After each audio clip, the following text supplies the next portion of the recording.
Bom dia, São Paulo, bom dia, Brasil. Ação Urbana no ar, ao vivo, pelos estúdios da Demais TV em São Paulo. Demais TV, Sistema Brasileiro de Comunicação Social, Televisão Digital Interativa, via web. Demais TV está presente em mais de 120 países e no Brasil com consistência em mais de 235 cidades. Demais TV, o mundo de possibilidades.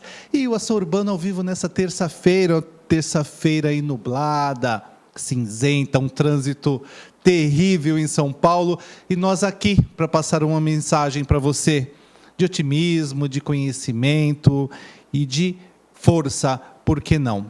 E, falando de força, falando de conhecimento, o tema de hoje da nossa edição é uma frase, um pensamento do Harry Styles, e o Harry diz assim: idade é apenas um número, maturidade é escolha.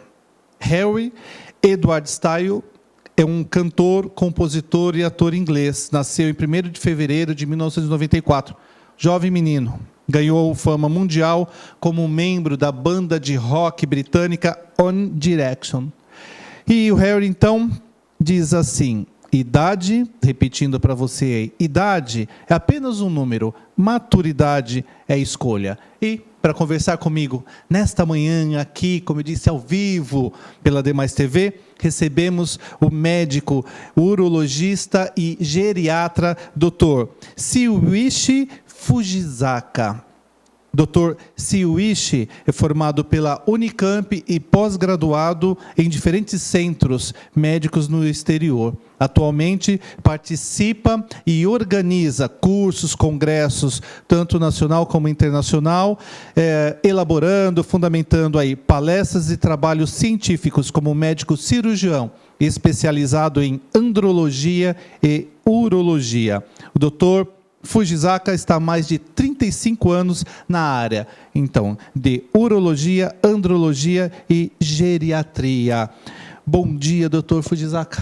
Bom dia, Wagner. É um prazer. Prazer todo nosso tê-lo aqui, viu, conosco. Começando aí, assim, o que nós podemos falar aí, de uma forma generalizada, em rápidas pinceladas aí, né? O que é a urologia, a geriatria, como nós podemos definir aí essas duas áreas aí para quem está nos acompanhando agora? Perfeitamente. O homem, a saúde do homem é muito importante que ela seja vista em todo o decorrer da vida dele, desde jovem, né, ao nascimento até a idade mais avançada, né? Agora, a urologia, ela abrange em todas as áreas, né, tá? Todas as idades. Mas com a expectativa de vida aumentando, na verdade, nas épocas passadas não se tinha médicos, né, nem os pacientes com uma idade mais avançada, né? Então, nessa condição, de certa forma, mais recente, em que a longevidade está aumentando, se torna mais importante fazer um acompanhamento desses novos pacientes mais idosos, né? Daí, a geriatria é um campo muito importante. Perfeito.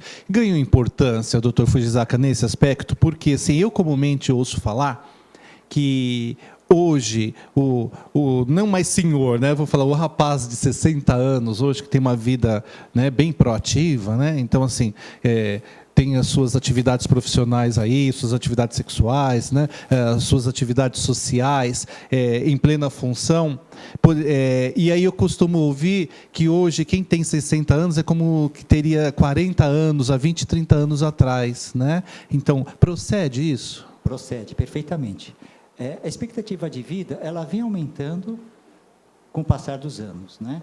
Podemos colocar da seguinte forma, que há 150 anos atrás, a expectativa era 40 anos, e 50 anos atrás, 60, e hoje nós estamos já para 80, 90 ou mais. Então, a expectativa é que ultrapasse os 100, 120 anos, ou chegando até 150 anos. Com toda certeza, se 150 anos atrás era 40, e hoje já é praticamente 100, com certeza podemos chegar até 150. Em função da tecnologia, né, e os avanços, né? Muitos anos, 100 anos realmente, eu então, não quero ir novinho, mas então, 100 também, 50, doutor. 60 estaria na metade, né? Perfeito.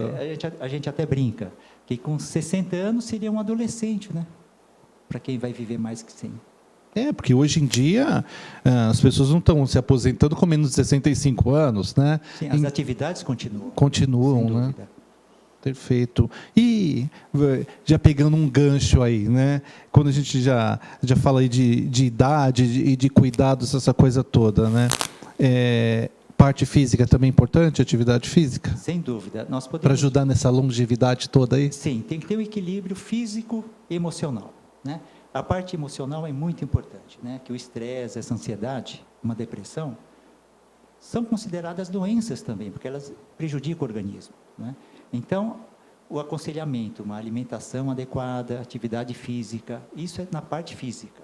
E a parte emocional, né? Então, a parte emocional também deve ser desenvolvida e exercitada também. Que é o tema do nosso programa, uma saúde, né? Mental também, é muito importante. E o tema do nosso programa, quando a gente fala que idade é um número e maturidade é uma escolha, na verdade, a gente fala desse equilíbrio emocional, né? Mas é tão difícil, né? Como que a gente pode falar isso na Ação Urbana? Nós já discutimos aqui algumas vezes. Como nós podemos falar de equilíbrio emocional numa cidade, vamos colocar assim, né, cosmopolita como São Paulo, assim, que é uma grande metrópole, que a gente vê tantos desequilíbrios, né? Então a gente vê uma onda de violência, a gente vê uma intolerância exacerbada no dia a dia e tudo isso. Falar de equilíbrio emocional não é um pouco contraditório, não, para a gente, assim? Sim, mas ela pode ser controlada e equilibrada, né? Existe uma tendência natural de um equilíbrio, vamos dizer assim, espontâneo, né? O homem, existe uma adaptação, tanto física como emocional. Perfeito. Né? No estado, num período de grande tensão, com o passar do tempo, o organismo ele acaba se adaptando a isso também. Agora, de toda forma, é muito importante ter um equilíbrio emocional, né? Por exemplo, um grau extremo de estresse, ele traz alterações físicas também, né? Então, é muito importante que, nesses casos, se tenha uma ajuda médica também, para ajudar a equilibrar a parte física. Emocionalmente também é muito importante. E aí, quando a gente fala esse lance do equilíbrio, doutor Fujisaka, por onde nós começamos? Por exemplo, assim, aquele que quer ter um desenvolvimento pessoal, seja físico ou seja emocional, qual é o primeiro passo? Assim, vai para o físico ou começa pelo psicológico? Sim. Qual que é a dica? São importantes da mesma forma, né? Tanto físico e emocional. Bom, da parte física, é bem conhecido, né? As atividades, academias, né? Os exercícios, os benefícios, né? Agora, nessa parte emocional, mental, vamos dizer assim, há exercícios também, né? Então, que se sabe que o nosso cérebro, quando exercitado, ele desenvolve também, né? Então, há estudos, por exemplo, aquele cérebro mais preguiçoso, né? Ele tem uma incidência maior, vamos dizer assim, do Alzheimer, por exemplo. Então, o indivíduo ele chega a uma certa idade, ele começa a ter o esquecimento, tudo mais, pela falta de exercício, vamos dizer assim, da parte cerebral. Então, fizeram já um estudo em que o grupo de pacientes, né, de pessoas com nível de estudo maior, eles têm menos Alzheimer também, porque eles fazem exercício mental, não é? Então, essa atividade, exercício mental é muito importante. Muito bem. Pegando um gancho aí que a gente estava falando de maturidade, né? O Arnaldo Jabor diz assim: deixa a seriedade para as horas em que ela é inevitável. Morte, separações, dores e afins. No dia a dia, pelo amor de Deus, seja um idiota. Ria dos próprios defeitos e de quem acha defeitos em você. Em outras palavras, o que nós queremos dizer com isso e qual que é a ideia de trazer esse pensamento do Arnaldo Jabor? O bom humor ajuda também nessa qualidade de vida, nesse desenvolvimento, porque assim, por que essas perguntas, né? Eu estou fazendo algumas perguntas, assim, eu diria assim, são uma fala, né, que é um bem chavão, mas porque nós comumente ouvimos isso, né? E é gostoso a gente ter essa oportunidade de conversar com um especialista acerca aí desses temas, né? Então as pessoas falam assim, não, que é importante sorrir, né? É importante uma boa alimentação, é importante uma boa atividade física, mas a gente está num país tão consumista que a gente fica até com receio de ouvir algumas dicas, né? Porque a gente vê um profissional de educação física falando que é importante uma atividade física. Você vê o nutricionista falando que é importante uma boa alimentação. Mas às vezes a gente fica até com receio, né? De falar, está querendo vender mais alguma coisa, vendendo uma ideia. Então, é muito bom a gente ter essa oportunidade de conversar com um especialista para desmistificar isso, né? Para, de fato, ouvir não, que isso, de fato, é importante e funciona. Sem dúvida, é muito importante. Nessa parte emocional, eu estou salientando porque se discute muito a parte física, né? Certo. Então, nessa parte emocional, veja bem, um sorriso, não é? É muito melhor que uma tristeza, né?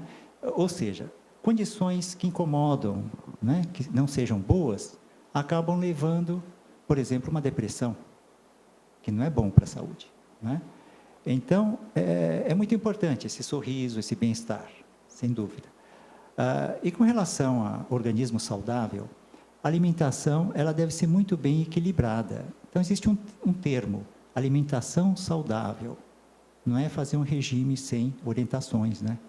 Que acaba ocorrendo o seguinte, perda de peso com relação à obesidade, por exemplo. Se faz um regime, não é só tirar os alimentos. O que pode ocorrer é ter uma falta de nutrientes. E, com isso, a saúde ela vai declinar. Ao invés de melhorar, a saúde vai piorar. Então, a perda de peso deve ser muito bem acompanhada também. Pegando nesse gancho aí, eu recebi como pauta, né, alguns temas que o senhor domina, e aí, dentre eles está lá, como fatores de risco para obesidade temos, né, o sedentarismo, a predisposição genética, a falta de dieta equilibrada e o estresse. Então, para reverter, né, isso tudo, a única maneira é mudar os hábitos alimentares, conciliar junto à prática de exercícios físicos, evitando o consumo de bebidas alcoólicas ou ingerir de forma moderada. Isso eu achei bacana. Não é cortar, não é beber nunca, não é nunca comer uma friturazinha, uma coisa ou outra, mas o bom senso também na hora de se alimentar, né? Sem dúvida, tem que ter um equilíbrio, né? A estatística da população, tanto brasileira como americana, estão dando um índice de aumento de peso na população, né? Tanto no Brasil como nos Estados Unidos, né, são regiões diferentes. Em média, 50% dos adultos estão acima do peso, sobrepeso. Então, existe uma forma de se medir esse peso. Peso ideal, sobrepeso e obesidade, né? É um cálculo que se faz de acordo com peso e altura. Dependendo dos índices, é que se enquadra em sobrepeso, obesidade ou normal. Então, vamos voltar. 50% da população estão acima do peso. E destes, 15% a 20%, entre os homens de 50 a 60 anos, 15% já estão obesos. E de 70 a 80, mais ainda. Então, vamos dizer assim, esse cuidado com relação à saúde é muito importante. A alimentação deve ser saudável, não retirar toda a alimentação. Saudável para não ter uma falta de sais minerais, né? Todas as substâncias. Todos os nutrientes que precisamos, né? Exatamente. Eu só queria pedir para a produção me ajudar aí, como que nós estamos de tempo aí, 3 minutinhos para o intervalo, então dá tempo de nós falarmos sobre essa predisposição genética, né? Nesse ponto, assim, como a natureza é cruel, não, doutor, com alguns, Sim. né? Porque assim, tem aquela pessoa que fala, nossa, eu não como nada, eu engordo, e outro é um boi, né? E está magrinho, né? Existe realmente essa seleção natural, né? Então, veja só, o homem, vamos falar pré-histórico, né? Os antepassados, mesmo os animais, não é isto? O que ocorre? No período do ano em que não se tinha oferta de alimentos, o organismo teria que estar preparado para sobreviver nesse período. Então, ele teria que ingerir mais alimentos, comer mais, para ter a reserva de gordura para passar o inverno, por exemplo, né? E a seleção natural fez com que o homem também tivesse essa tendência. Então, essa tendência é uma predisposição genética, né? Os que sobreviveram no passado, não é isso? Existe uma tendência natural também. Mas existe aquela obesidade que é adquirida também, né? Por excesso de alimentação, aí ela deve controlar. E algumas doenças também, alterações no organismo que podem levar o aumento dessa reserva de gordura, vamos dizer assim. Nesse ponto também a matemática ajuda, né? Sem Porque dúvida. assim, ingere demais, gasta de menos, né? Então, assim, Exatamente. não tem como não engordar, né? Assim, não tem como fazer esse acúmulo, né? Sim, porque existe aquela caloria, né? Ingerida e a despendida, né? Existe até um cálculo, né? Se multiplica 30 quilocalorias por quilo de peso. Então, o indivíduo que teria 60 quilos teria que ter uma ingestão de 1.800 quilocalorias por dia. A mais seria um excesso, mas vai depender muito de cada caso, com a necessidade de cada um. Aquilo que nós falamos, que o senhor cita, que é a predisposição, né? A predisposição Também. genética de cada um, né? Muito bem. A Ação Urbana, então, recebe o médico, urologista e geriatra, Dr. Shuichi Fujisaka. E o tema da nossa edição é uma frase, um pensamento do Harry Styles, que diz: idade é apenas um número, maturidade é escolha. A Ação Urbana volta já.